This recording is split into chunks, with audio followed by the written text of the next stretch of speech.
So for today, just something basic that I want to show you all.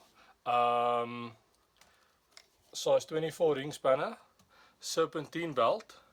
This is how you loop it through, and then you just pull it tight and then use it like that as a wrench, so it binds over here.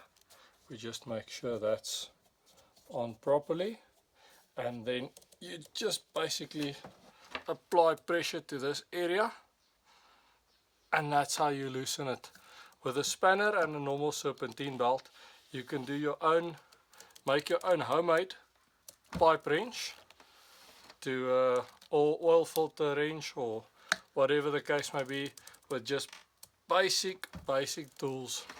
Yeah, this is glued on here, the specific challenge that we've got here. But yeah, just thought I'd show you something, and have a good one.